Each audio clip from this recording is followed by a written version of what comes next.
I know, you've seen hundreds of these types of videos popping up on your YouTube feed, and they all spew out the same basic ass bitch info as the rest of them. Well, I'm about to be your breath of fresh air and provide you with the same basic ass bitch info.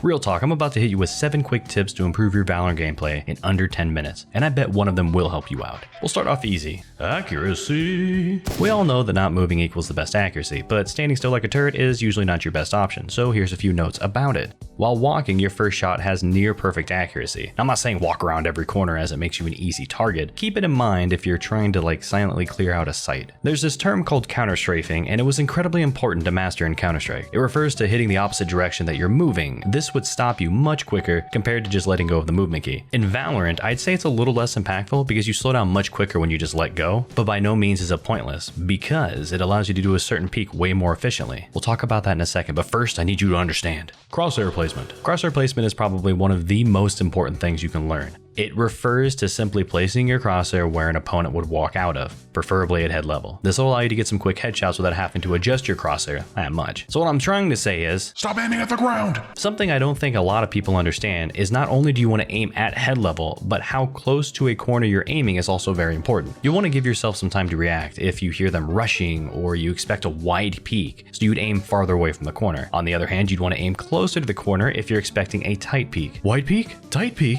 What are those? Different peaks. Before jumping into these, I'd like to note that when you're peeking a corner, you'll normally always want to avoid being close to the corner that you're peeking. This is because it allows your opponent to see you way before you can actually see them. Okay, the way I look at peeking is that there's 2 different types. There's wide peaks and there's tight peaks. Tight peaks have some variations to them, but it'll be the most common peak you use. Tight peeking is just when you peek around the corner, you set yourself up to see one angle, and only one. The goal with tight peeking is to try to reveal as little of your body as possible. With wide peeking, it's the complete opposite. I mean, with wide peeking, you want to swing out hard and fast.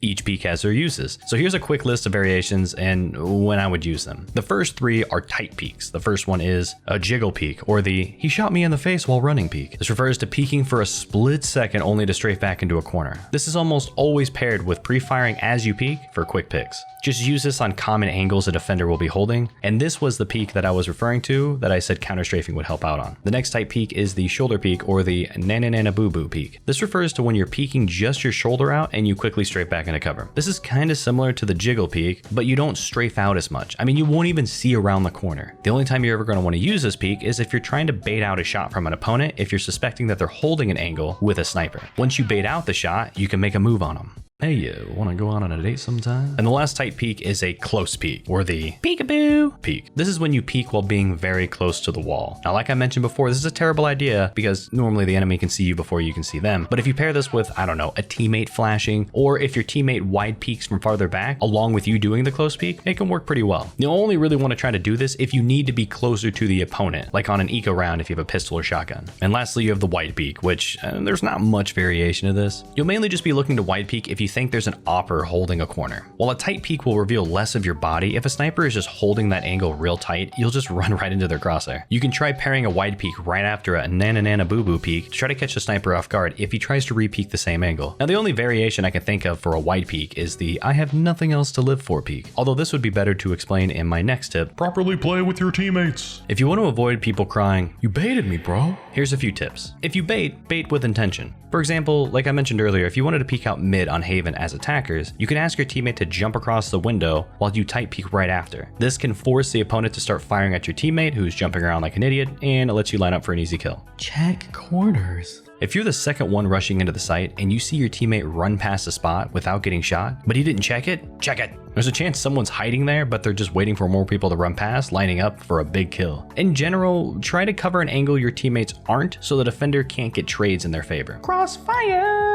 This refers to when you have 2 people looking at like one point of entry on an area or a site. You want to make sure that you can both see the opponent at about the same time. If you don't, you're setting up 2 1v1 encounters instead of the preferred 1 2v1 encounter. Be aware of positioning. If you're watching an angle, try to make sure that an enemy can't walk out and shoot a teammate holding another angle before you can even see them. Use your minimap as a reference and use your big brain to calculate all the trigonometry needed. If it's looking a little sketchy, either reposition or let your teammate know, hey, you could get shot in the butt. This situation comes up the most when you're trying to hold an off angle. What? Off angles. So you're approaching a site and your crosshair placement is spot on. I mean crisp, peeking around every angle possible, ready to blast the first enemy you see, and then disaster strikes. My friend, you were just bamboozled by an off angle. You see, when you take over a site, there's a natural flow of where you're going to be aiming your crosshair at different times. For example, if you're coming into B site on split, you'll start off expecting someone to be here or here. Then you come into this sketchy crossroad where your opponent can be up on top of these boxes, over to the right, or even up in heaven. If all of those are clear, you kind of shift your attention to the other side of the pillar, right? Like expecting someone to be holding behind the sign, near this box, or near the hallway going into CT. Notice how when I pass this point, I have no interest in this angle. These are known as off angles and can be extremely good at getting opening picks. Once you get the hang of maps, go into a custom game. Pretend you're just walking into a site, and then take note where you're aiming at all times. Try to find spots that are completely out of your line of sight, and you can use them as a defender. Recoil patterns. If you play Valorant for a few minutes, you'll know that if you hold down the trigger, you get recoil. Now, I'm not going to cover each recoil pattern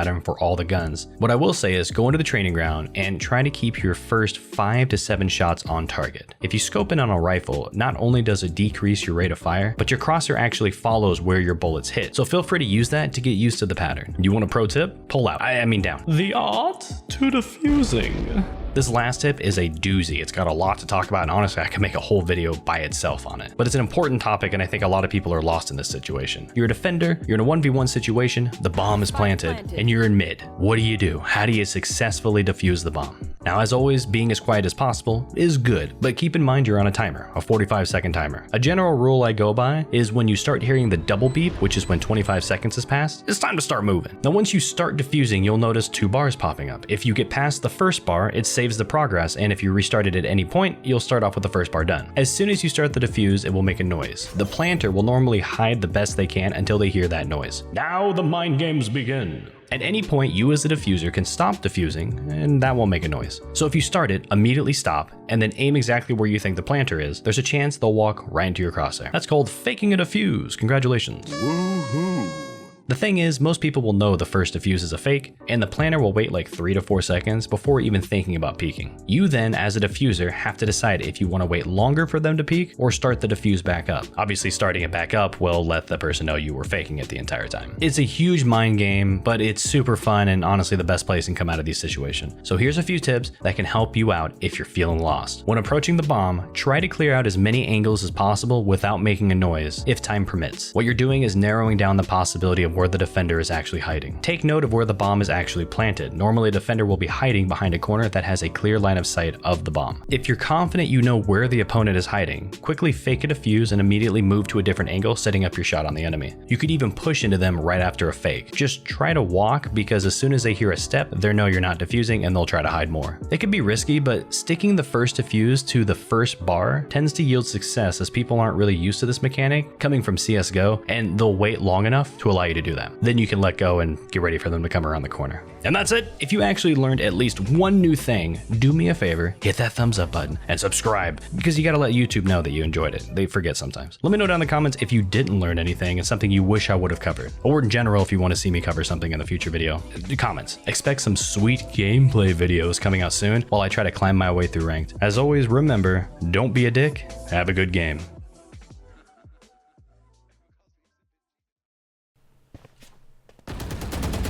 Holy shit, those... You have invulnerability? Do you have invulnerability on? Does he?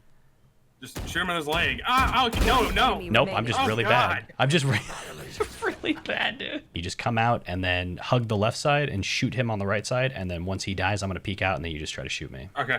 Last player standing. Oh no, that was bad. That was bad. Okay, retry. Last player standing. One I'm enemy so remaining. bad. 30 seconds. Last player standing.